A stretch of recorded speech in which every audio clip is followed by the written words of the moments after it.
Welcome to A Free Solution. I'm Kevin Wilson today, joined by Tim, the Freedom Variant O'Connor. I'm here, Kevin, as usual.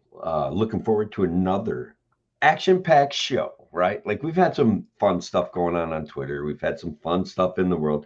Um, I think it's time for you and I to talk about the Osama bin Laden letter. You Yeah, know, I know. It's a thing that happened. Well, I mean, obviously the letter happened a while ago, but the trend of that happened a couple weeks ago, and so we're gonna talk about that. We'll talk about and then there was a Elizabeth terrorist Warren's. attack right by you, right up your It way. was, yeah, by Niagara Falls. I mean, right by us in a way that Rochester's right by you, but Yeah, it's like an hour. It's way yeah, closer than I am to it. yeah, but yeah, no, we'll talk about that. The how people spun it, including your guy Vivek, who got it wrong. Vivek got something wrong. I can't believe that. I know, shocking, but I do like Vivek though. Don't be bashing Vivek. I thought he was too quick on the hot takes with this one. He's like, That yeah, this is why we got to close the Canadian border. Like, nothing. All right, yeah. Well, there hey, was a time, yeah, there was a time when politicians didn't start ghoulishly dancing on tragedy, like, and would wait. Like Kevin, probably you don't have any living memory of it, but there was a time when politicians would shut their mouths and wait for the whole story to come out. And now every single time something happens, they gotta rush to judgment and get their virtue signal out. Drives me crazy. yeah, if you're not first, you're last when it comes to Twitter hot takes. Ricky Bobby. Now, Yeah, Ricky Bobby quote when it comes to politicians, I love it, man. That's awesome. I think it is applicable here. Hmm. So all right. So anyway, we'll start jumping into it. We'll start talking about our. I think we'll talk about the fight against Big Sandwich Oh, we've first, got to. They will stop at and yes, nothing. and then we'll get into some of the other stuff. All right. So we're gonna head in about 15 seconds. Of course, if you're listening, leave your comments. Love to hear from you. But we're gonna go in 5. Now, an hour of clarity for exhausted people of our nation mired in toxic partisanship. Left versus right, us versus them. While we pay to keep our politicians fighting, how do we, the people, rise up and solve the great challenges of our time? We do it by embracing freedom and liberty. There may be no such thing as a free lunch, but this hour is as close as it gets. Welcome to A Free Solution. Welcome to A Free Solution. I'm Kevin Wilson today, joined by Tim, the Freedom Variant O'Connor. Your co-host and conspiracy theorist, the Freedom Variant. That's right. Is that where you're wearing that hat with a Q on it? Yes, this is. Oh my It's like God, it is. Like I know. Folks on WISL, appreciate you listening. We're doing this video on Facebook Live. He just got a Q hat on, and whereas I have my own conspiracy hat on, the Buffalo Bills, I stridently believe that this is still their year, despite all evidence to the contrary. But Kevin, I did prepare a long dissertation on the economics of the salary cap and the New York State athletes tax, but no one seems to be interested in understanding the real economic problems of the Buffalo Bills, the New York Jets, and the New York Giants. The New York Giants, New York Jets are based in New Jersey. True. That's also one of their problems, one of their bigger problems. But yeah, they still have to pay the athlete tax. Right. But yeah, that stuff aside, we do have an even bigger conspiracy to tackle. One that is brought to light by Senator Elizabeth Warren. She is ready. Sorry. What's that? Yeah. She is ready to take on a potential sandwich monopoly. She's rallying the government to action to make sure that if the firm that owns Jimmy John's also buys Subway, there isn't a competitive disadvantage in price fixing for sandwiches, because, and I'll read the quote. It says, "We don't need another private equity deal that could lead to higher food prices for consumers. The FTC is right to investigate whether the purchase of Subway by the same firm that owns Jimmy John's and McAllister's Deli creates a sandwich shop monopoly. Tim, those three places, my goodness, if one firm domed all of them, everywhere you go to get a sandwich would be one of those firms. I like there's nowhere else to go besides those places. Tim, can you name one other sandwich shop ever at all? I don't know if they exist. I first of all, as I think what you're referring to is basically anybody can make a sandwich. And like I literally think this will be an excuse for Jimmy John's to buy regulations from the government if they get this get characterized as a monopoly. And so what will end up happening is less sandwich shops. Like Stewart's makes sandwiches. The guy at the Sunoco makes sandwiches. The guy around the corner from the Sunoco makes sandwiches. Like in Oriskany, New York, I don't even know if it's a thing, but like the Oriskany market over there, like little tiny market, like no one in there, basically like a New York City bodega, but like in the village of Oriskany, New York, they made sandwiches. Everyone makes sandwiches. Yeah, the Milford Corner Store makes sandwiches. It's like it's an amazing situation when the benevolence of our Uber overlords think that this is something that they should virtue signal on. Like, I get maybe they want to investigate whether it's like cocaine money or something like that. I don't know. I don't know what the real reason to be investigating this is, but like, like a sandwich monopoly. Like it's so like I'm happy to see that I could not find a single comment being like, yes, good job, like taking this on, Elizabeth Warren. At least not one that wasn't sarcastic. Like just getting roasted in the comments of in the replies to this tweet. Do you think she reads her comments or replies to her tweets? No, probably not. Like her social media team is probably having a bad time or a funny time, depending on like how they feel about this themselves. It brings to mind the nuisance costs, like Joe Biden getting out in front of attacking the nuisance costs and the sales costs of tickets for concerts and stuff like that. It's just like, can you be that far out of touch to think that these are the issues of the day, that these issues are going to be the ones that win you votes? And like, maybe we're the crazy ones thinking that these are not issues that they should be virtue signaling over. Maybe we're the crazy ones. Maybe you're wrong. So we're not wrong, Tim. Not at all. Especially not on this one. There's some stuff we may be wrong, but not on this one. There is no way those places would ever, in under any circumstances, have a monopoly on sandwiches. Like it's just so profoundly stupid that like every once in a while, I am flabbergasted by the stupidity of politicians. Like sometimes I can sort of like work my way through the logic of it, but this one, no, it makes zero sense. Like if you think about it for any amount of time at all, it makes zero sense. And like, I'm just floored by how dumb it is. Cause yeah, literally everywhere makes sandwiches. Kevin, I'm so proud of you right now. I just want to point out that was a near epic rant from one Kevin Wilson. That was great. I really, it made my heart swell with pride. Yeah. No, it's every once in a while the government does something shockingly dumb and like actually gets me to go off the rails a tiny bit. But yeah, I go off the rails a little quicker than you, and I see you getting there. I'm really happy. You're having an influence on me, Tim, apparently. But so in terms of like what you're talking about with the virtue signaling thing, because I think there probably are some people who are like, I'm glad someone's fighting like big mergers. Like there are a lot of people who literally aren't thinking about this, and they're thinking about like you know, how Elizabeth Warren, how the FTC has been on an antitrust like, you know, kind of kick lately, right? Because like we talked about like the Amazon thing a while back, right? Like whether or not Amazon has monopoly. Right. And we talked about like that one in the same way that this is pretty ridiculous. Like you have to define a monopoly in a very, very, very narrow fashion, and anti-competitive practices in a very, very, very narrow fashion in order to even like maybe sort of, if you squint really hard, get to an argument that makes sense. But even then it falls apart pretty quickly.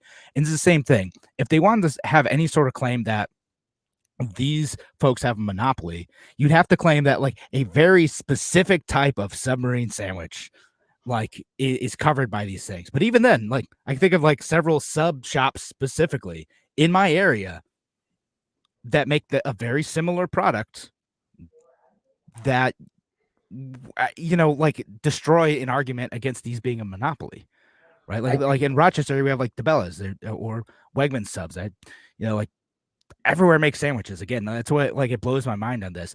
But like with these folks, it's like, and the person leading the FTC right now, it's like they almost just want to just keep trying, just keep chipping away at anything, any type of merger they've been going after lately. Like, and what it does, Tim, is it makes like doing business more expensive, and it intimidates like potential mergers from happening, because they think like, okay, we don't have the resources of this holding company that's trying to buy Subway. Like, if our two little companies merge, is the FTC gonna like investigate us? Are we gonna have to pay a bunch of money and pay a bunch of lawyers to comply with a bunch of requests and go to court over this thing, even if we win? And their record's abysmal too, but nonetheless, it still costs you time. The government has unlimited resources to pursue this stuff. You do not. Your company does not.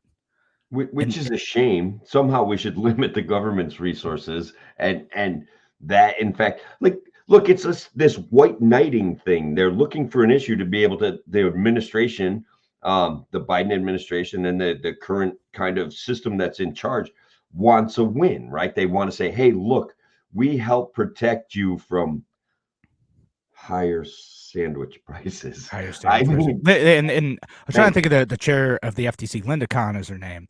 But yeah, like, again, them going after this, it's protecting us from higher sandwich prices. Like, well, like how like petty of a thing too, and it's something that it's so easily replicable. Like, again, I'm not saying the Amazon thing was a good idea, but like the logistics network they built isn't something that can easily be replicated if you're going after their super narrow definition of monopoly that was stretched to the point of being ridiculous. Like retail, obviously, like a bunch of folks can do retail, a bunch of people can do e-commerce, so it's ridiculous to go after them on that sense. But like sandwiches are just the barrier to entry for sandwich making is just so ridiculously low, even with government regulations making it difficult to sell food.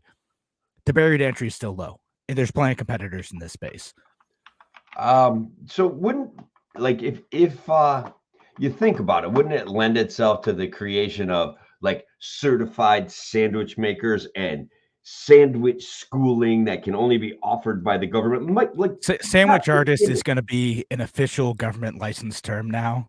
Yeah, not dissimilar to what they've done to barbers and hairdressers and stuff like that. Like, and recently in New York, they tried to add, like, I think it was some 1,200 hours worth of schooling type thing for people to get a certificate of cosmetology. Like, yeah. It's a lot of hours. And like, oh, they're working with dangerous chemicals, and you can't like work around dangerous chemicals and use those on people's bodies. So you have to have this many hours of training in order to do it. And, hair braiding and dog walking, and like, oh man, could you imagine the anarchy if we just let too many like people walk dogs? Yeah.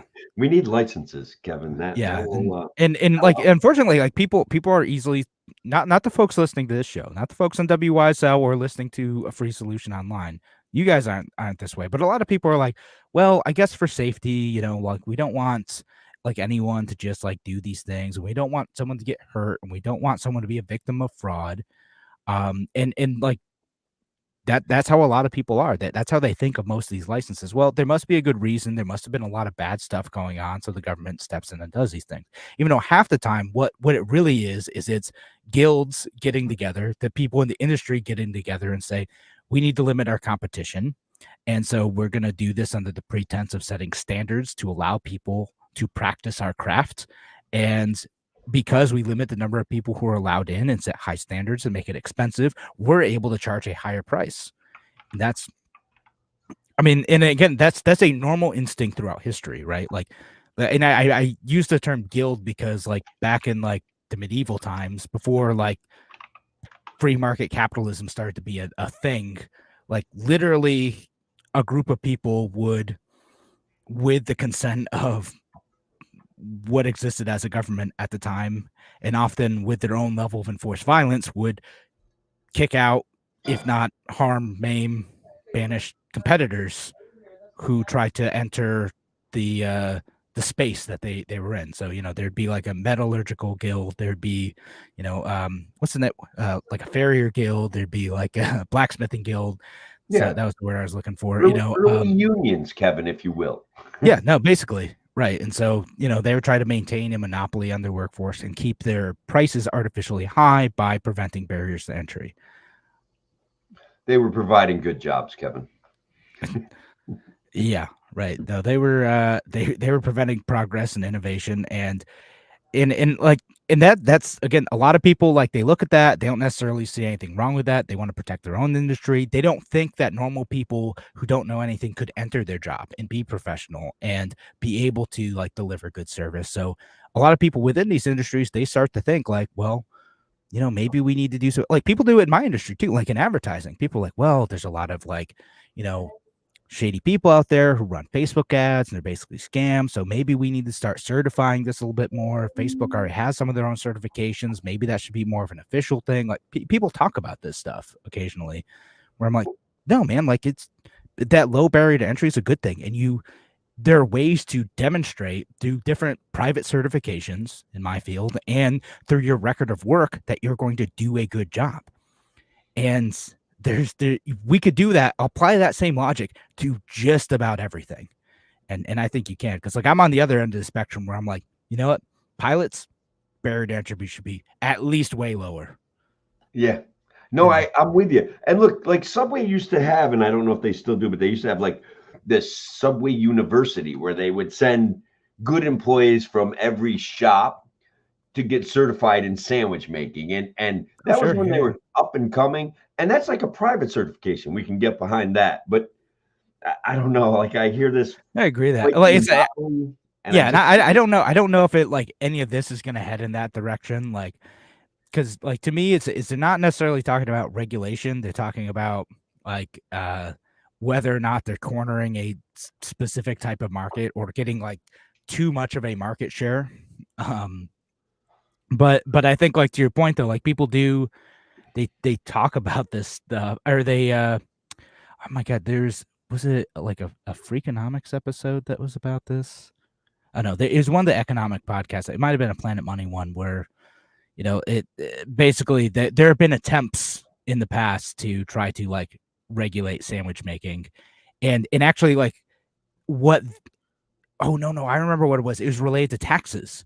It's related to taxes and, like, what constitutes a sandwich, because sandwiches were taxed in a different way than other types of food, which is actually, it's going to come up in this FTC lawsuit too. So Tim, I have to ask you a question. What is a sandwich? Is a taco a sandwich?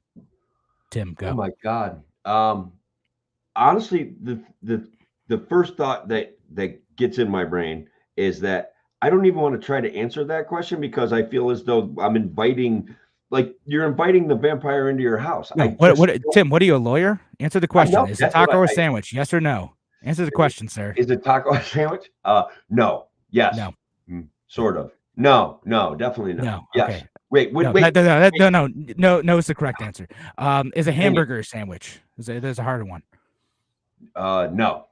No. Ooh. I don't know. That's debatable. I don't know. A lot of people consider it, what constitutes a sandwich? Is it, meat and toppings between two bread products?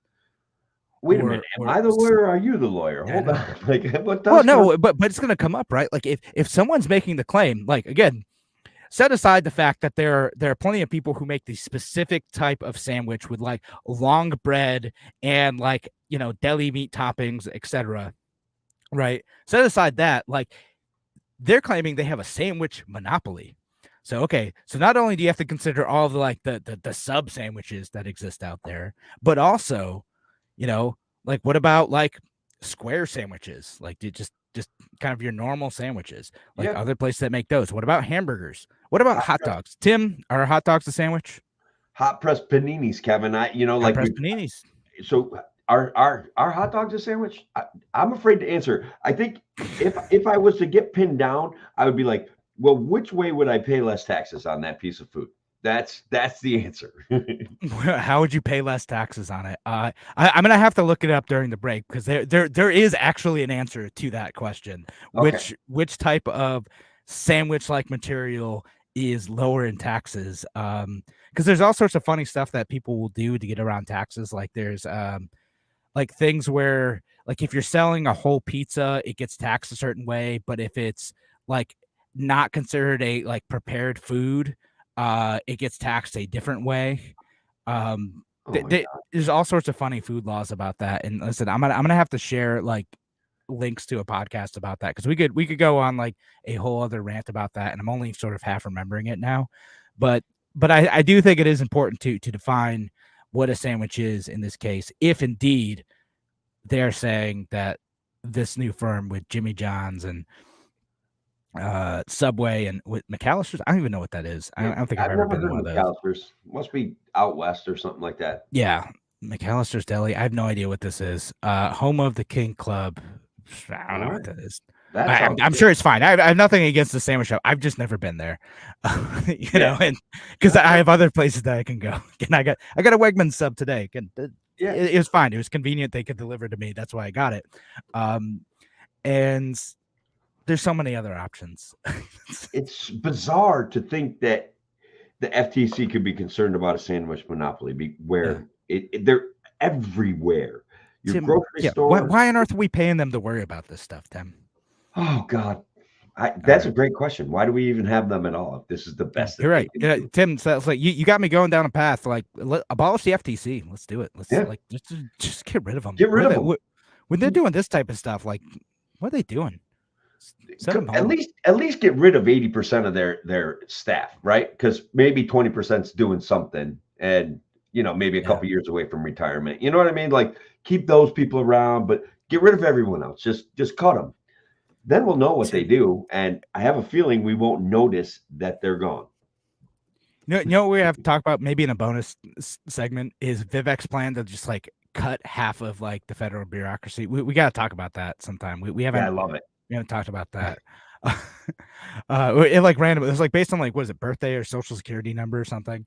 But anyway, we are out of time in this segment. Thanks again for joining us here on A Free Solution on WISL. We're going to be back in just a few minutes. Talk to you soon.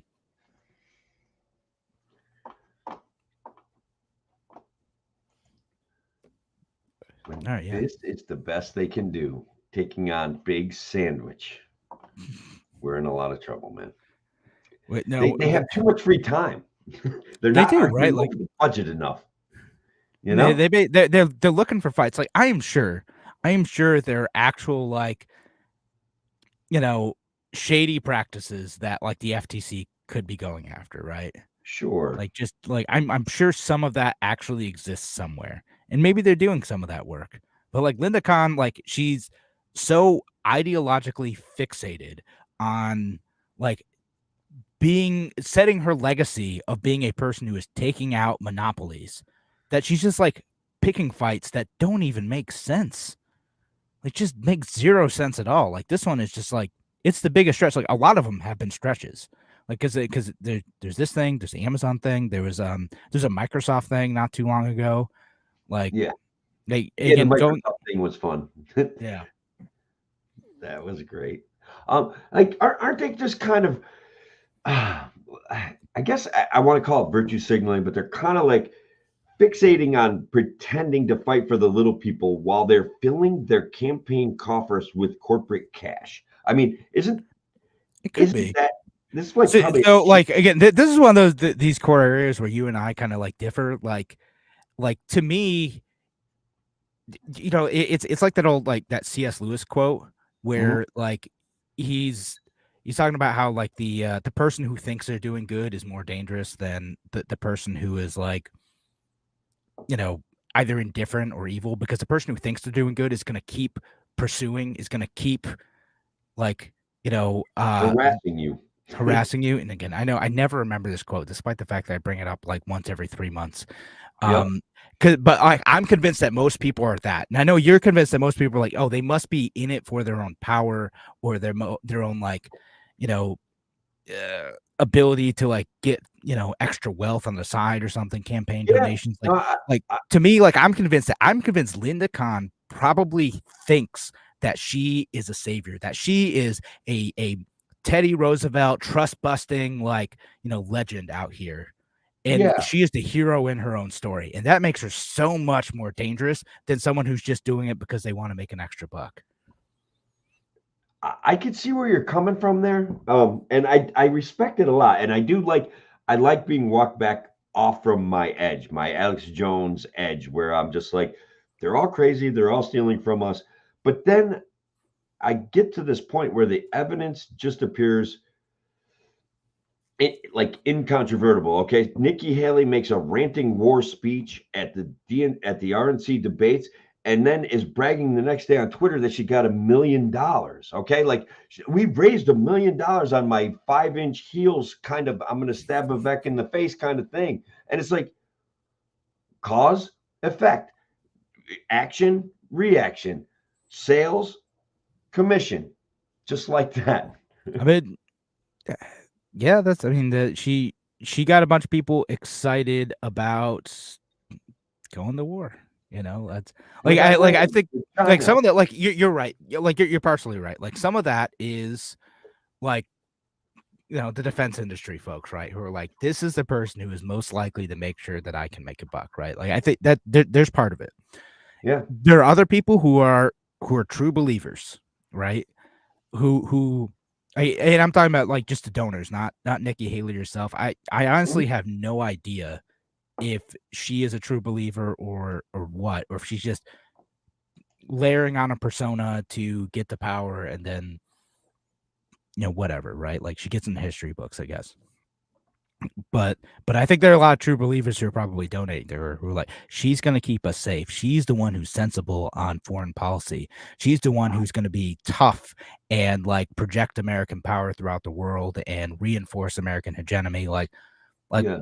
neocons, like, like you think of like the old Bill Cristols of the world and stuff, like they're a thing. Like they're an ideological force. Like it's again, like I don't think all of like the neocon folks were like, I'm in it for the power and the money. Some of them like really believe. And I said, it doesn't, because they're true believers, because they're genuine, and because sometimes they're even consistent, it doesn't make them less dangerous. It makes them more dangerous. Yeah, no, I get it, because I have traveled down that neocon wormhole. I've mentioned it a few times in the past. It's like, yeah, I mean, exporting democracy at the point of a gun or whatever it takes makes a lot of sense. And that, might does make right. And if we want to make things right in the world, we have to respond to dangerous people with violence, overwhelming violence. And I buy all of those arguments, but then you run into things of these areas of cognitive dissonance where it's like, yeah, but what about their kids? And when did we stop equating innocent people to innocent people? And then that should start to hurt you, regardless of whether you're Bill Kristol or Tim O'Connor, it doesn't matter. At some point, that should start to hurt you. That's where I have to, that's where I reeled it back. And plus, like, fighting wars under false pretenses and pretexts and the game of power mongering and moving chess pieces on a board when there are lives getting tossed into a meat grinder, it drives me, it makes me sad, it makes me angry, all of those things, Yeah. No, 100%. And it's so frustrating that these people, again, like whether they're doing it because, and I posted the C.S. Lewis quote, whether they're doing it because they're robber barons or because they're moral busybodies, like it doesn't, if the end result is the same, it doesn't matter, right? Like, yeah, there's a quote from the Ichabod Crane movie about something along this lines. It's probably a distillation of it. Masks of Villainy, and I'll see if I can find it really quick. Yeah. And while you're looking that up, I did post a link, folks, for those of you listening online, or if those of you listen to the podcast after. I did post a link. It was a Planet Money episode, and the title of the episode is "How the Burrito Became a Sandwich." So again, I was like totally misread. There's a thing about pizza in there too, and about prepared foods, but basically it was these burrito shops who are arguing that a burrito should count as a sandwich because sandwiches were taxed at lower rates than burritos. It's so wild. Yeah. Okay, so villainy wears many masks, but none so dangerous as the mask of virtue. So it's similar. Like when That's a they're good way. pretending to be wonderful people, they're actually villains a lot of times. They're selling us a bill of goods. All right. Well, we should probably go back. So we'll Oh, go sure. back in like 20 seconds, and we'll talk about Osama bin Laden, I guess.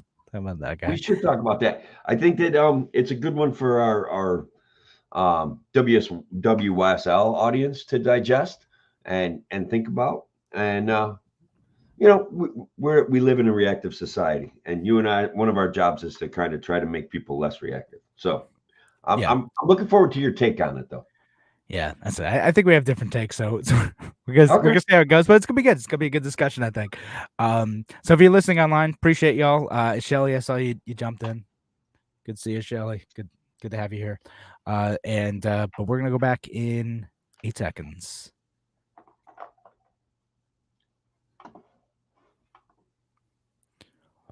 Welcome back to A Free Solution. I'm Kevin Wilson, your host today, joined by Tim, the Freedom Variant O'Connor. I'm here, Kevin, and I think it's time that you and I talk about the Osama bin Laden letter. It's like this guy never got offed by the military. Like we're still having conversations about him, and Yeah, I think well, maybe for good reason. Yeah. All right. Well, we're going to talk about why people are talking about this first of all, because it was thing. It ended up happening like it's like a couple weeks ago. We just didn't get to it. We didn't get to it on our list of topics when it was going on a couple weeks ago. But it was trending on TikTok, right? Because there's a bunch of people, mostly like on the pretty far left, I would say, Sure. talking about Osama bin Laden and his letter, and be like, oh well, this guy. He had some good points, you know, and people are going on about that and talking about, you know, some of the stuff he was bringing up with like Israel and stuff, right? Like, so it's just, we'll leave it at that. That's the situation. Now, I think it was overblown a little bit. Like it's only a handful of people, like a handful of morons who are doing this. You know, the way I know some folks talked about it, you'd think that like every single leftist who had like, you know, pink or blue hair was talking about this and supporting Osama bin Laden on TikTok. That not quite the case. But it was a thing. And I think related to that is a thing is like kind of people who are somewhat sympathetic to Hamas. And that's the direction I was going to take it. But Tim, I want to hear your take on this first. Well, so look, Kevin, I can remember back in the day when 9/11 happened, that letter came out, and there was an instant outrage throughout society that he would write a letter about this, and we were being pulled in this it's us against them kind of situation. And when I read the letter, I was like, well, first of all, he's saying some things that in a way are anti-war, and he's saying there are things like dynamics in the world at play when we prop up Hamas and we prop up Hezbollah that the Palestinian people have no right to travel. There's problems with the way they're being ruled, and so I was not as offended as the rest of the world by that letter. So I don't know. Are you surprised by that? Like that I letter mean, didn't did you freak me like out. the Jewish capital part, the part where he says we deserve to die because we allow homosexuals to exist, the part Oh where no, he says see, we there's deserve to die because we drink alcohol? Like, was all that stuff great for you too, or I didn't say any of it was great, Kevin. Take it easy now. But what I'm saying is there was one or two points in there that were coherent. And yes, then there was a lot of Muslim, theocratic, what nonsense, violence, threats, like yeah, hatred. anyone who I feel doesn't great. believe in his specific version of Islam deserves to die. This is basically, Mm. you know, his take on most of that. I sort of like where you're going with it. You really hated the letter, and you feel as though any credence given to it at all is unworthy. Would that be a fair way to sum it up? The letter is overall very bad. I'll say Mm, that. It that's is, fair.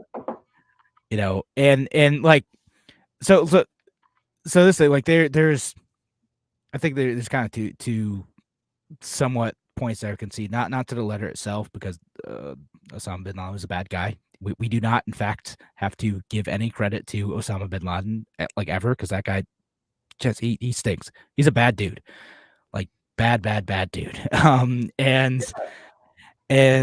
But like there's a criticism of like, well, was Al Qaeda attacking us because of U.S. intervention in the Middle East, right? Like, were they attacking us because like we had a presence there, right? Like that's sort of like the criticism, like presence both like militarily and a whole bunch of places like in Iraq and like Israel, Palestine, things like that, and which is why it's getting brought up, right? Like that's Sure. the thing. Yeah, I think that's like, yeah, that's a thing, right? Like that is, there are people who are going to be unhappy with those actions, and again, even if intended to support a liberal order that like I understand why people would agree with, there are folks who are going to oppose that, both because they prefer a theocracy and because they see some of the fallout that can come from enforcing that order. And by fallout, like I don't want to gloss over that. I mean, like, dead people. I mean, like, dead families, dead children that can happen from enforcing the liberal order against A theocracy. a theocracy, right? Like, Yeah. and which is what like is going on with the Israel-Hamas situation in some regards, which is what went on in Afghanistan, which is what's going on in several other countries, which is going on with fighting like Islamic terrorists who are trying to hijack ships. Like, yeah, like people are going to die if they choose to bring violence against people who are trying to trade freely or just live their lives and do their thing. And right, like, Yeah. again, I know I'm starting to sound like a little bit of a neocon in this argument. Like I get it, but like I think you're sounding like pragmatic. there are consequences to enforcing that like we have to expect to be able to defend from those consequences, and we have to not take for granted that it's very real lives who are sometimes killed as collateral damage, and not wipe off that those are real families who are hurt by enforcing the U.S. order. The order of liberalism and free trade. Sure. I think that Ron Paul and the CIA admitted, if we're talking about the same thing, that blowback can be real Yep. to what we do in other countries. So Osama bin Laden's letter, where it talks about blowback specifically, was okay is not the right word. I get it. Like I get your point about him being a really bad dude, and that no point should he be propped up or venerated on TikTok or anyplace else. But reading his letter, which has been basically scrubbed from the internet, it's hard to find now, at least for a guy who's as bad at the internet as I am, is not necessarily supporting him. It's a exploration, a thought exploration, a thought test, I can't find the word right now, but I think you know what I mean. It's just kind of like what parts of it might be real, what parts of it are horrible, theocratic nonsense. I think it's fine. Like, I don't know that we're that far apart, but yeah, we are a little bit apart, like it's worth a read. Yeah. No, I mean, like, there's part, and I mean, I can link to the document if people want it, but basically, but like there's parts where he says like his justification, which again, keep in mind, he's a twisted dude who killed a lot of innocent people who like opposed him and wants to impose like a very ugly order on us. But basically says like we're not fighting to kill, we're fighting to stop the killing of our people. Says it's a sin to kill a person without just cause, but terminating someone who's a killer is a right. And he's saying that the U.S. and everyone in it is are killers, and basically when he said when you support Israelis in occupying our land because he believes that like Jewish existence in that area is illegitimate, like in whole, killing Palestinians, that's worth aggression. And that's not even the main point of the letter, but that is a chunk of it. And that's what people are talking about. And he says like the road to safety starts with stopping of aggression, right? So that's the whole like blowback argument in a nutshell. He's trying to say like, oh, just stop interfering in this region because you are killing Palestinians, and we'll stop trying to defend ourselves. by going after the United States, either its assets, like, in the Middle East, or the September 11th attacks. Right. Yeah. So like, and that's the part that people are like focused on. Although like, I know, where I thought you were going to go with this is like, because I know a lot of people kind of make fun of, like, I don't even make fun of this, but they hate us for our freedoms. No, that's just, that's something that was going around then, that on some level I still believe is true, that religious theocracies do hate the level of freedom that the United States offers. So I say it's true, but it's also not the only reason that no, some of it, like, some of it's the blowback reason, right? And again, that's the like the Ron Paul, like, libertarian in me was like, there are consequences to being careless in how we try to defend freedom with violence, right? And that, like, if done with reckless abandon, which the United States has absolutely done, it's going to result in Americans dying because angry people are lashing out, attaching themselves to radical ideologies because they're just hurt. They're mad. They just want us gone. They want to do their own thing. Right? That is a realistic consequence that we have to deal with. But rereading the letter, I'm like, man, that guy kind of did hate us for our freedoms. Like I read a bunch of it, and I'm like, yeah, man. Like he said he's mad. Like, oh yeah, you allow gay people to exist. You allow drinking alcohol. You allow people to just like be out and about and like not following Sharia law. And I'm like, that part I do remember getting a lot of mileage in the mainstream media back around 9/11, and that was absolutely fair, and it certainly was used as a motivator and a tool to whip up, manufacture consent for a war that didn't make sense. Yeah. Yeah, I don't know, man. It just that's definitely part of it, right? And again, like, I have mixed feelings on it. Like, just because like there's someone out there who hates us for our freedom, who decides to use violence to attack us because we, regardless of like some of the other motivations, but like in part use some of that as justification for carrying out an attack. Like, that's an ugly thing that warrants defense and may have even warranted a response in the way that like someone like Ron Paul supported, to remove that person from and their capability of being able to attack us successfully again. What went wrong in Afghanistan was, instead of just stopping there, instead of just saying like, we're going to make sure this group no longer has capacity to hurt us anymore, they're like, you know what we're going to do? We're going to try to rebuild a democracy in this region, because that's what we have to do now. Like, that's where they went wrong. And they're like, hey, we're going to stop these other threats too. What if Saddam Hussein is a serious enough threat that we should just take him out? Not considering the long-term consequences in the power vacuum that existed in both of these places, that allowed groups that were just as bad, if not worse than what existed before, to rise up in that space. There's no sure. Like when we helped overthrow the Shah and we gave it to a kindly old, Ayatollah Khomeini cleric, like, hello, like, right. Well, I mean, like, what we wanted it to, and 60 or 70% of the Iranian people still would prefer some sort of civil rights based leadership versus what they have now, a religious theocracy. Right. Well, I mean, like they again, that was kind of a counter reaction to the U.S.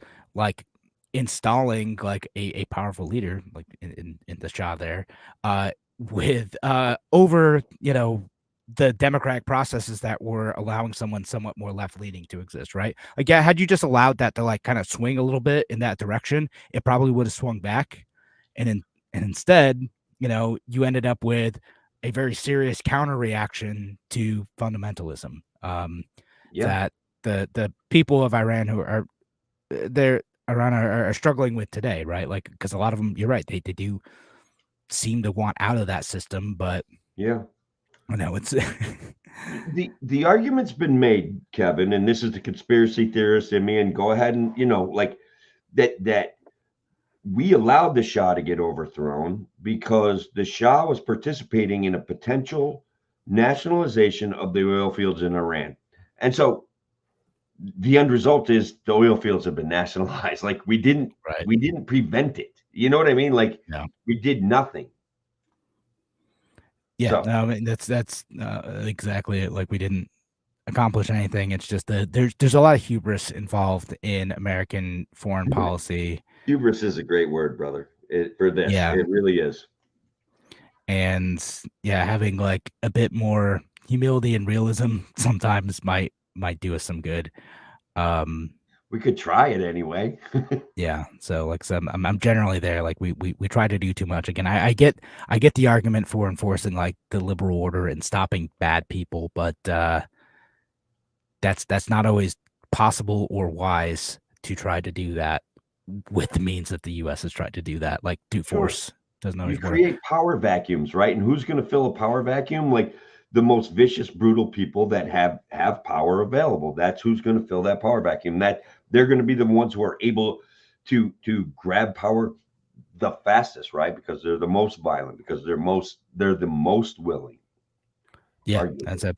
That's it. All right. But anyway, we have to head to break. Thanks again for joining us here on A Free Solution. We're going to be back for one more segment right after this.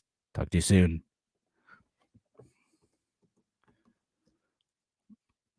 So I didn't actually get to like the direction I was going to go with this. We sort of went on like kind of a general foreign policy tangent, but like the direction I was going to kind of go with this was that like there are folks on the left who are so contrarian with this stuff that they start to like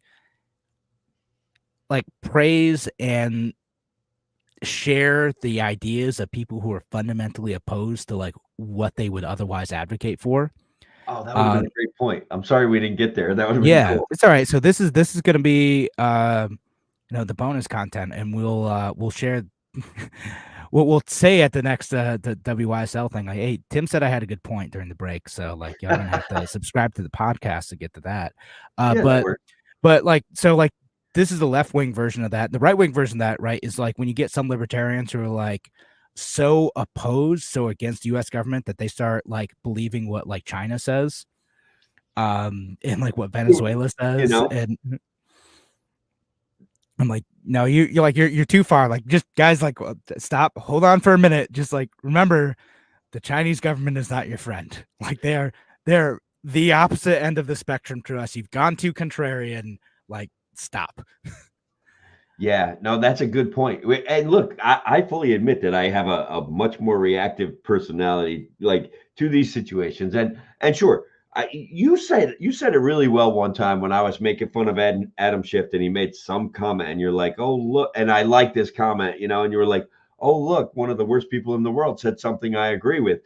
He's still a bad person. It's still, and so that is a great perspective to reset your brain. Like he can still be a really bad person and say something that makes sense, Yeah, and that's exactly it, right? Like in the U.S. government is often wrong. Sometimes they're right. The Chinese government is almost usually wrong. Occasionally they get stuff right.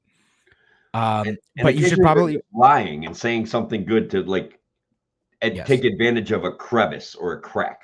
That's right. And they do that frequently. So like I treat whatever the U.S. government says with an enormous amount of skepticism, and I triple that for whatever comes out of like China or Venezuela or Russia or, just take your pick of terrible country.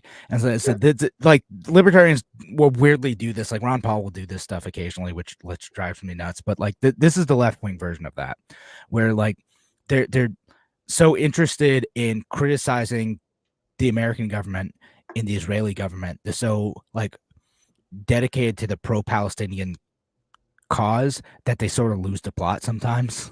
Yeah. And they start talking about like, oh, well, Osama bin Laden had some good points, or like, wow, the Hamas government, like they're so nice and friendly. Like there's all these weird reactions of like the hostage videos where they're like, oh yeah, like everyone, like that little girl's like so thankful that Hamas treated her so well. I'm like, she lost like 30 pounds. What's wrong with you? Oh my God. No, she's not thankful to Hamas. Like, brainworms. Yeah, what I'm seeing from our group of people is a very like, yes, Hamas is evil. Can we still talk about what Israel is doing in response? And thank God there's a ceasefire. Thank God they're making some progress. Thank God Hamas has not set the Muslim world on fire. Like, Yeah. there was always that possibility. Certainly that was their plan, right? Like, we're going to attack Israel. Israel is going to attack us back and roll us into the dirt. And that's going to set our brothers and sisters in the Islamic world on fire towards Israel. And to me, that would be an obvious goal, right? And so Right. thank God that hasn't happened, and or God, thank the measured, whatever. Yeah. It's hard, bro. It's hard. Like, I tried explaining to my mom, like, hey, if I was in Palestine, I would probably be Hamas. If I was in Israel, I'd probably be IDF. There's a very situational kind of thing there where Yeah. knives are at your throat, guns are pointing at you, and that's a reality. So how do you fix it? Yeah. I mean, it's a whole mess, but I would just say, like, again, if you're over here in America or, wherever, right? Like in Europe, you're outside this conflict, like just Yeah. think about the folks that you're lining up with. You can absolutely be critical of the Israeli government, of the IDF, and advocate for the human rights of Palestinians who are caught up in the conflict. You can do all that, Yep. and then also not talk about how great Hamas is. Like that, again, also Yeah. bad people, just bad. Yeah. They want to live in a world where they exterminate Jews and like have like a Islamic theocracy, like in there, which is what they have enforced in like the area that they control in Gaza, right? Like, Yeah. not the world you want to live in. Like, it's like, I mean, like, I know conservatives joke about like the people who are saying like queers for Palestine stuff. Like, Yeah. that's, I mean, there are some people who are unironically like that. No, like that's, they, if you are gay, they kill you there. Like, Right. that's not the world that you want to live in or I want to live in. Right. And just Yeah, no, no, don't get so contrarian that you support people like that. correct. Yeah, no, I get it. It's just like libertarians, don't get so contrarian that you start talking about how like great China is. Yeah. Look, I will say this, like, where one of our basic divergences comes in is that I give, even if their optics aren't perfect, I give like the general people in a broad sense, not liberals because I don't like them, but no, I do like real liberals. Okay, like real liberals, real leftists, I like. But this pseudo leftist who's like willing to bounce from one war because they like it, then they hate it. Like, I don't understand that. They basically are in love with the power that they think they're affiliated with. Anyways, now I'm losing track of where I was going. Oh well. Rant over. All right. Okay, I'll get to this. Shelly says, news headline about returning an orphan girl without mentioning that her captors made her an orphan. These things anger me. Yeah, right. It's weird headlines like that. A little bit biased. I saw like, and maybe Shelly, you're thinking of the same thing. The Irish Prime Minister, because there's like an Irish girl who was, like Irish Israeli girl who was like kidnapped, who was taken hostage by Hamas, and they're like, oh, we found this lost girl. Like, so it's like the passive voice thing. And it's like, oh, well, she wasn't found. She was returned in a hostage exchange. And yeah, her parents were killed by Hamas during the October 7th attack. It's a strange way of doing that. Like, maybe it means well, but it was a strangely worded tweet that kind of seemed to dance around like the person who took the action, or the group that took the action in this situation. Yeah, I haven't been wildly upset with the overall optics of the Biden administration. And you guys know that there are things that I would just got to be consistent. When someone that I don't like says or does something okay, I've got to say, like, they were like, we pause the fighting. We need to get humanitarian aid in there.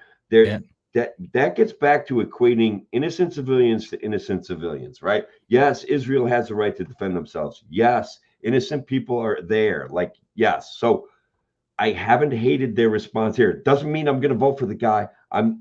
He's a liar about economics. His only way out of his economic plan is to steal from everyone. So that's worse than anything else. And some of the worldwide poverty that our economic policies are bringing, the worldwide economic policies are contributing to the levels of violence in the world. So still screw him, but like the optics of his deal in Palestine was okay.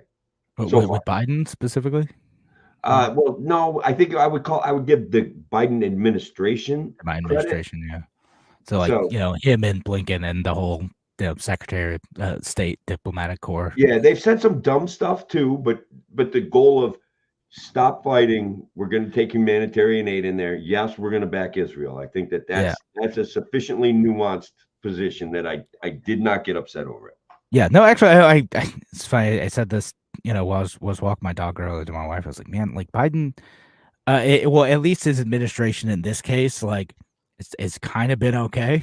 Like I don't normally defend the guy, but like I sort of get why, like he would use both the soft kind of the combination of soft power and hard power to convince Israel not to like go ham on Gaza, right? Which they absolutely could have, like so. Convince them not to go bananas there. And then, the threat of hard power, the threat of violence against Hamas, like, hey, you also took American hostages. You need to move towards a ceasefire or there's going to be consequences for that too. Like you don't want us involved. We will stay less involved if you do a ceasefire, give some of these hostages back and start negotiating towards a peace, right? Like that actually. Yeah. I mean, we'll see how much of that holds and if any good resolution comes out of it in the long term. But like that's a good use of like U.S. power, or at least in this case, like had a good outcome. Look, so we got to equate innocent lives to innocent lives, and that to me is a conversation that everybody has to have. It's missing. Even in the Russia-Ukraine conflict, especially in Ukraine. There was no discussion of innocent lives that were getting tossed into a meat grinder. And it was like, they're fighting for democracy. And it's like drafting women, suspending elections indefinitely. Is that really what we're looking for? Like, hello? Like something's missing there. So anyway. It's not great, but hey, we should probably get back to the actual show. We really should, man, it's gonna be a long one, folks.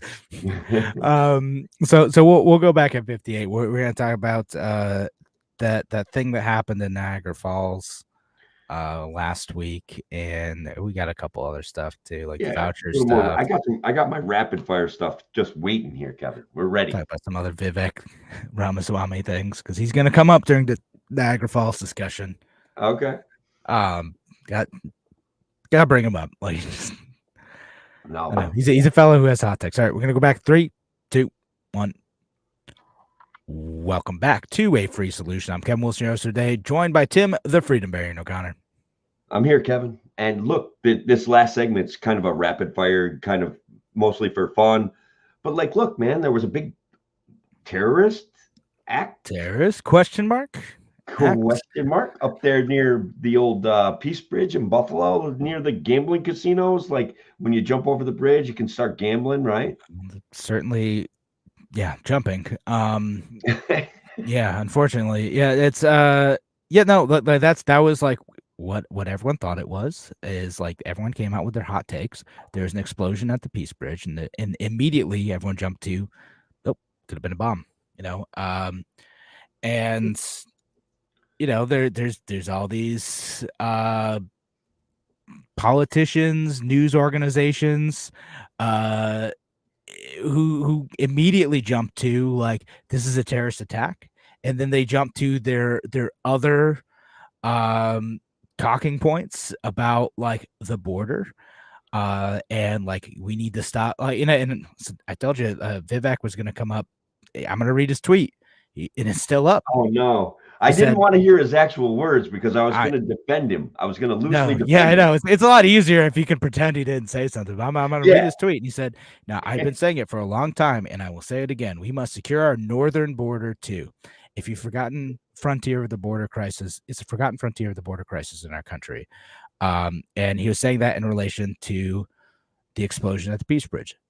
However, or Rainbow Bridge. Did I say Peace Bridge? Oh my goodness! You I said did, Peace yeah, Bridge and like I several did times. actually too. Rainbow So I Bridge. think John corrected me on YouTube. I'm sorry, man. Sorry, y'all. But Rainbow Bridge in Niagara Falls. But as it turns out, it was not that. It was a couple, unfortunately, coming home from a concert. They were going a bit too fast coming in, and kind of jumped over something, crashed, injured a couple folks, and the couple in the car died. Yeah. Right. And then, so that's sad. It wasn't a terrorist attack, though, even though there's a lot of folks that they had to get their hot takes out, including Vivek. And then you got Chris Christie roasting him after that, too, who's like, you know, I worked in law enforcement. You don't, jump to conclusions. You wait till the evidence comes out. You wait till the full story comes out. This is how, talked about being presidential, whatever, but which, again, I don't like when Chris Christie makes a good point. right. But he's right. Like he should slow down on this stuff and figure out like, well, what actually happened before jumping in with your talking points, because like you got to be first. And he never, as far as I know, never ended up like correcting himself on this stuff. Look, I'm all for it. Let's close the border to Canada. I can't stand the Canadian smugness. Justin Trudeau is an absolute menace to democracy. And so, look, the more distance we can put between us and them, I'm fine with. Just kidding. Really, I'm just kidding. Like I don't like Justin Trudeau. Everybody probably knows that. But we used to be, and I tweeted on this subject, but it wasn't in relation to this, but we used to be a country where politicians would wait to get the rest of the story. Like that was a real thing, instead of trying to get out in front of subjects to increase their popularity. And 60% of the time end up embarrassing themselves. Like, can they just relax and argue over budgets and stuff like that? I know Vivek's campaigning for president, but he could have probably taken it a little easy there. Let it play out. That's not his style, though. Like his style is like be first, be quippy, like drive home the point. And a lot of people, like it probably sort of works for him. Like Trump would do this stuff too. He'd have hot takes and like, yeah, he would, and like it didn't matter that he was wrong. Like no one would remember. They remembered like being angry with him in that moment and like forget the fact that he was wrong about like whatever, ridiculous take he had. And Vivek's hoping the same thing happens with him, that he's not going to look like a fool. People are going to remember that they're scared about terrorists coming over the northern border and that he is strong and is going to close the northern border too. Yeah, and there's ways that Trump was great at turning that situation around. He could be completely wrong, call somebody a name, the right name at the right time, and that's what would make the news. And guys, look, I would laugh, but also recognize that it was wrong. You know what I mean? Like I don't know. Trump. Yeah. He was something. No, he certainly is something. And there's he was able to he's able to turn that stuff around. Like I don't know if Vivek's going to be able to do that in the same way. Look at who Vivek is up against. Like, and this is real. Ron DeSantis does not have a commanding personality. Chris Christie is arguably I want to say he's a buffoon, but that may be too harsh. It's just he's such a poser and he's used government maliciously, and he's the like, I'm the ultimate smartest guy in the room. He's the Enron of the Republican Party, right? Like he's just like, I'm the smartest guy in the room. And it's just like, dude, you drive me crazy. I don't know. I don't like Chris Christie of them all. Well, no, Nikki Haley's worse. But regardless, we get there, and then here we are. They could just shut up and wait, politicians, and keep their mouth shut. They'd be a lot better off. Yeah, I said Chris Christie was right on that one. Like, everyone should have just waited. Yep. Fox News jumped in and like, oh, law enforcement's telling us that like this is a terrorist attack. Nope. It's not happening. The sheriff up there in Buffalo was like, we took a lot of precautions, but there was no, we didn't think it was a terrorist attack. We just like they had to make sure that, all right, we're gonna make sure we're gonna check for explosions or like explosives, things like that. But no, it wasn't that. And the sheriff's department, the FBI, everyone was just like, nope, this was a car accident. Someone jumped the barrier. Sad thing. That's it. Yeah. And So let's pivot. First of all, guys, our WYSL audience, we appreciate you very much. But occasionally, and by the way, folks, yeah, you missed a banger of a conversation during the break. Like, Tim even said I made a good point once. This is amazing. It wasn't easy. Like, it hurt a little bit. Like Kevin, I am very happy when Kevin reels me back. He did a nice job of offering up some good information. But guys, like, this is the rapid fire section, so we're moving on. Yeah. Kevin, Eric Adams, sexual assaulter. What did he do? I haven't. I gotta be honest. I have not kept up on this one, so I have known nothing about this. Well, neither do I. And arguably, it's gonna be a great segment then. It's the Adult Survivors Act expired on Thanksgiving, which right. Okay. So there was a big rush. We probably saw it. A lot of celebrities in New York got sexual assault charges filed against them to get them under the wire. But Eric Adams, coincidentally, he made some counter narrative immigration points about New York City and the problems that they're experiencing with the influx of immigrants. And shortly thereafter, he was accused of sexual assault. Someone suing him for approximately $5 million. And he basically just denies having ever met the person, and certainly claims he would never hurt anyone that way. And so I think it's going to be a tough case to make.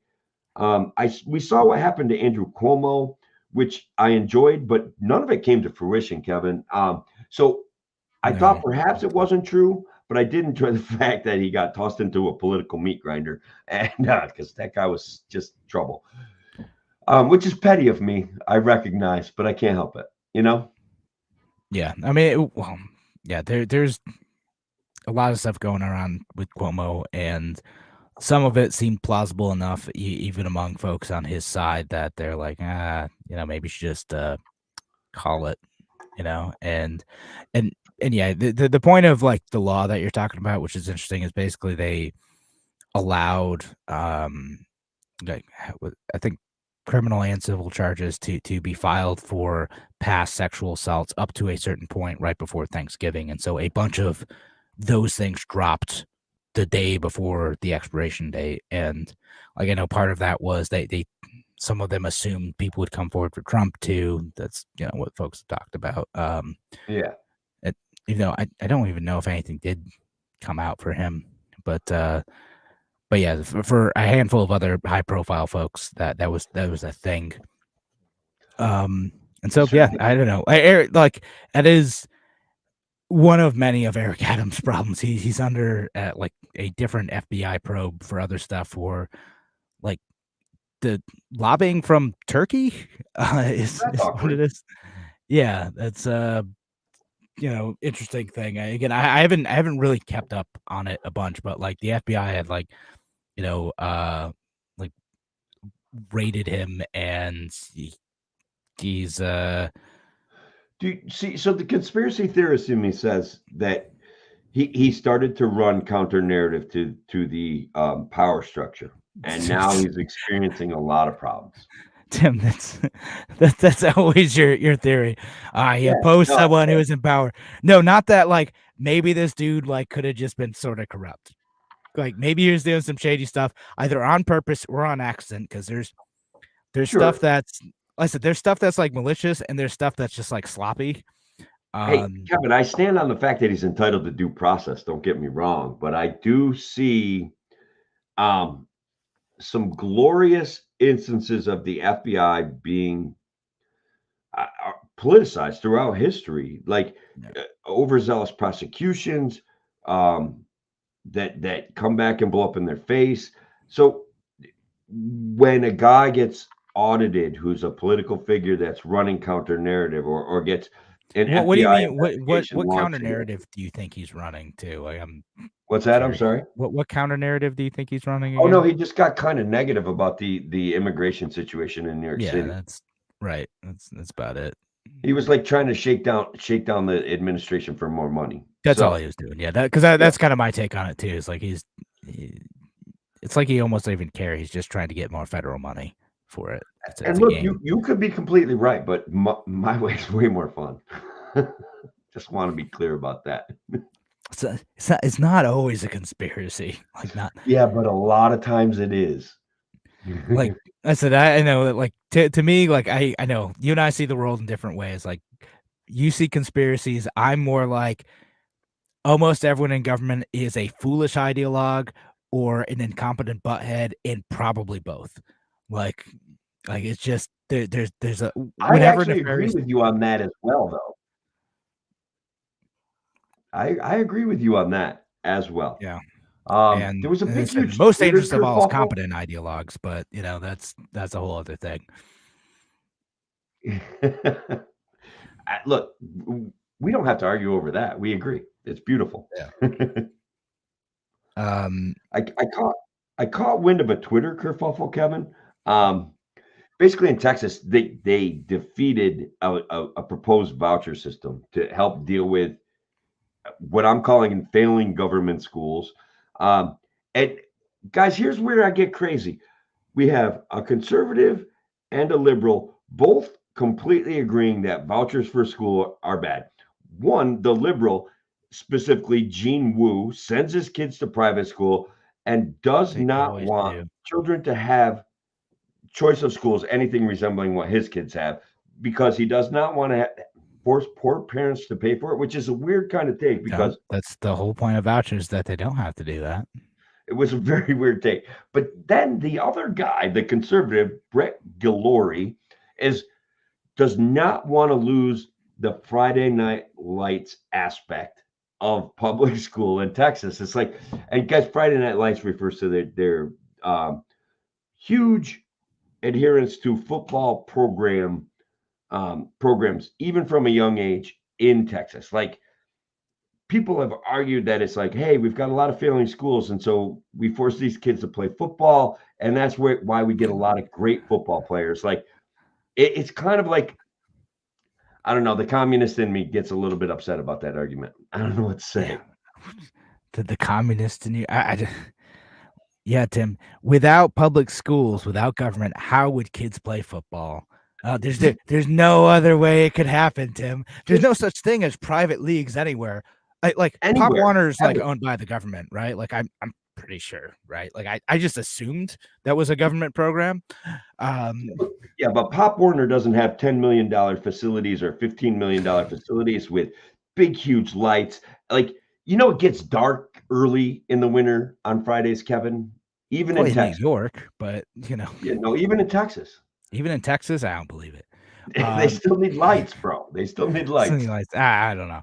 I assume that there may be some private organizations and fundraising who would find a way to make football work in Texas if some kids went to voucher supported schools versus public schools. And you could even combine programs.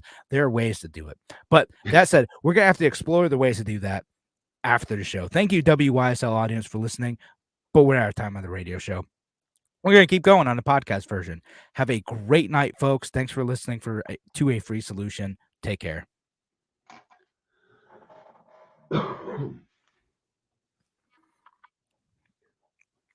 All right. So, beautiful. but yeah, I'm fairly certain that given a number of students who might choose to do voucher programs, they would find a way. Even maybe even some kids, there'd be enough kids who go to a single school supported by vouchers that they could support their own football program. I don't know.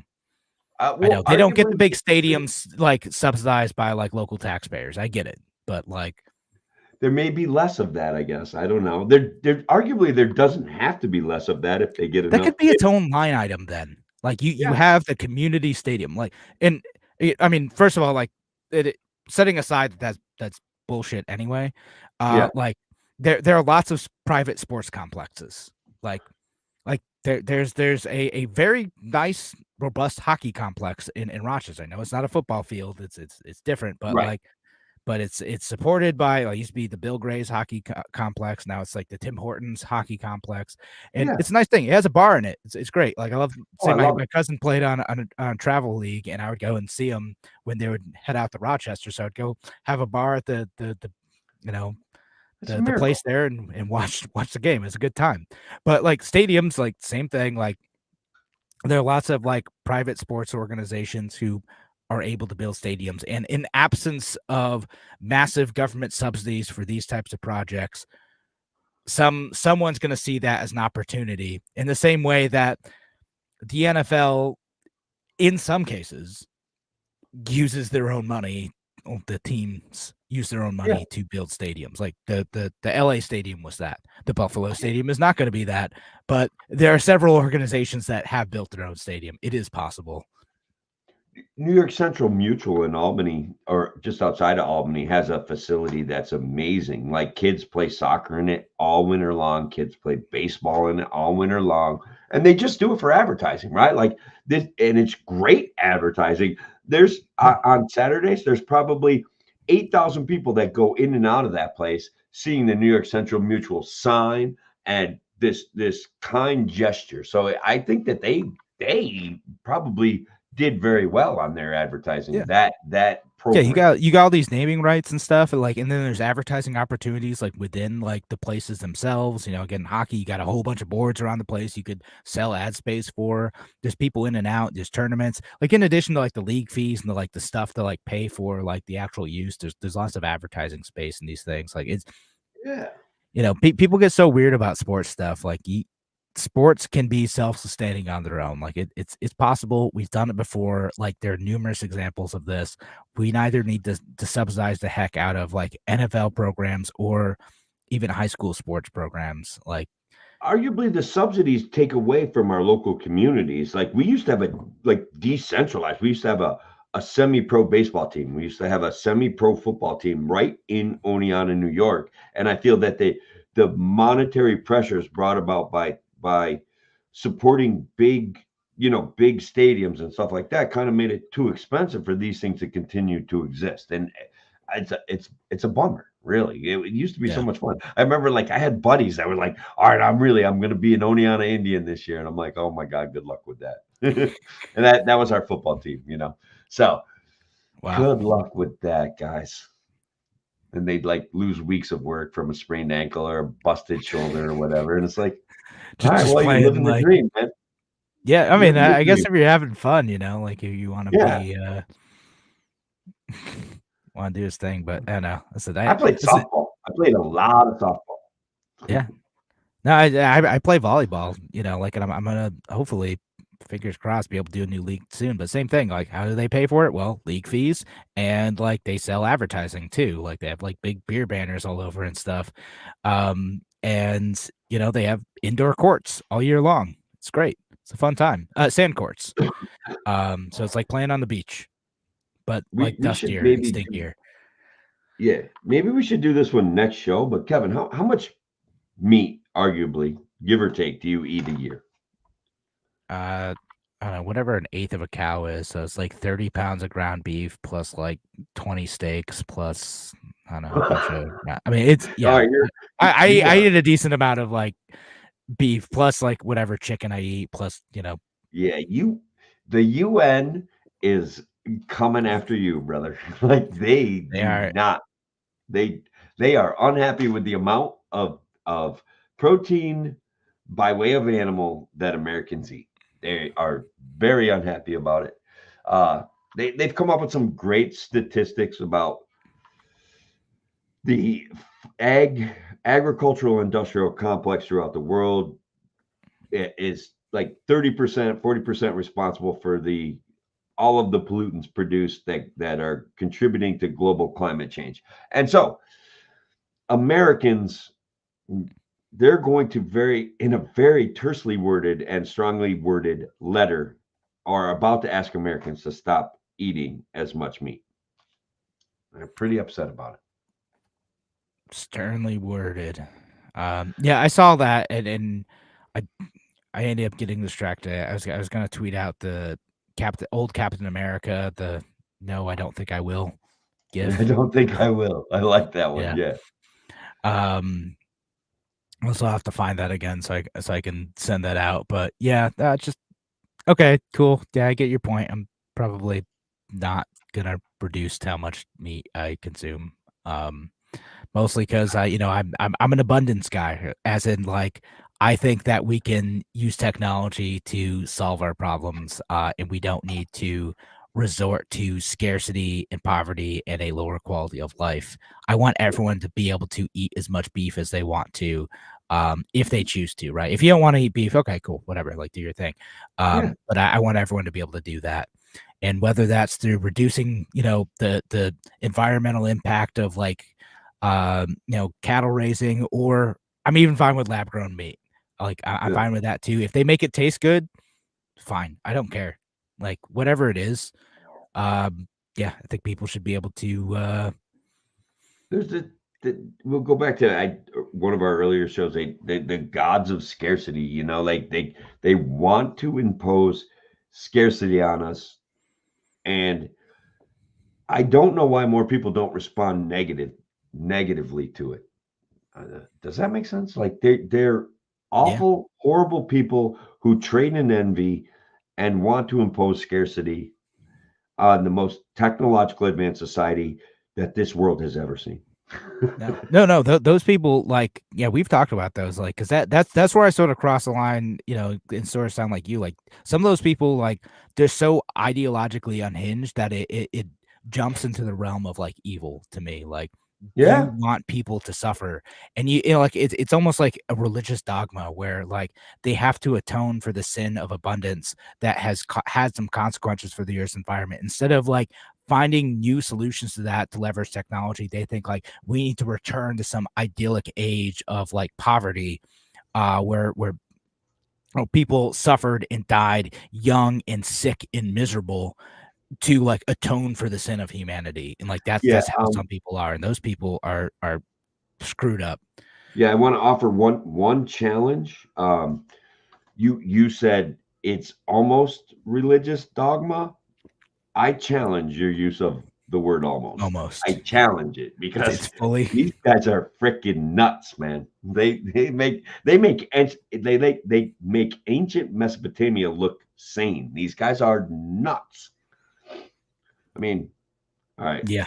No, like Not it that is what it is. Like quite, but they're some of them are unhinged, and like they again because it's not even like some of these folks, like because like some of the like anti-nuclear folks are like this, right? Like because they'll like yeah, they don't. It's like they don't care that there's safe ways.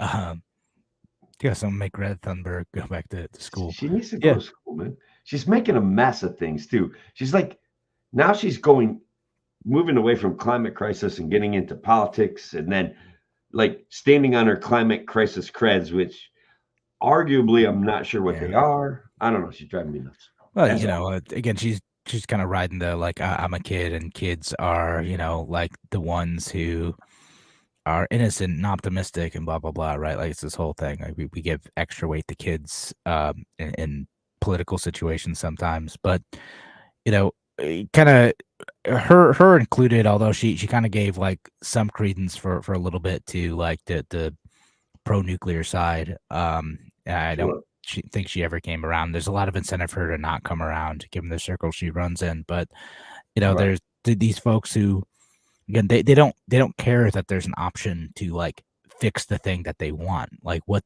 they think we need, what the prescription is to live a simpler lifestyle, to live one like, because it's not merely a how we consume is hurting the environment. Their idea is the fact that we consume is morally degrading to us. Like that's their thought on it. Like, and if that's your fundamental belief that like consumption or the desire for consumption and comfort is immoral, then your environmental preferences are going to flow from that. And you don't care if there's an option to, have prosperity and to make sure everyone has heat and make sure everyone has light. You don't care. The consumption itself is the problem. When you get into that mindset, when you get to, we need to return to a simpler time with less stuff, a lot of people don't want to do that because less stuff, less electricity, less heat, Right. kind of meant death for a lot of people. It meant a again, cold, miserable, short life. It's a very authoritarian prescription, right? What she's offering as a solution, It's like, Yeah, which, by the way, if you want to live that life, no one is stopping you. You are free to that's live right. that life. You can do that. The Yeah. Amish do this. You're allowed. Yeah. Like you want And to they live a get tax simpler life? breaks for it. Yeah. You want to live a simpler life? No one's stopping you. Go do your thing. Like you can go and have a commune. Like my problem isn't with the people who want to do that. If you want to live a simple life because you think that is better for you, again, I follow like preppers who do this type of thing too. And great, have fun. Yeah. Good for you. It's when you want to impose it on me that's the problem. Because no, like I'd rather make sure that when I need the heat to kick on because it's 15 degrees out, that my 2-year-old son doesn't risk freezing to death. I don't think that's an unfair thing.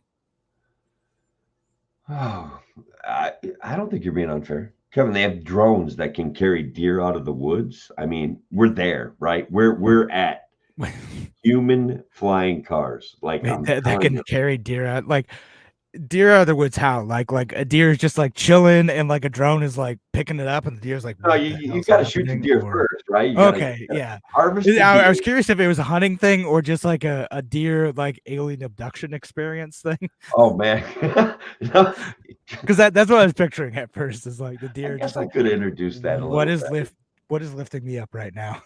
Yeah, I saw a video of it, man. It's got like 5 blades on it. The blades are a little big. Like a live human might not want to be messing with that. But you get out there, you wrap Yeah. like a little tie strap on that deer, and the drone is carrying it out of the woods for you.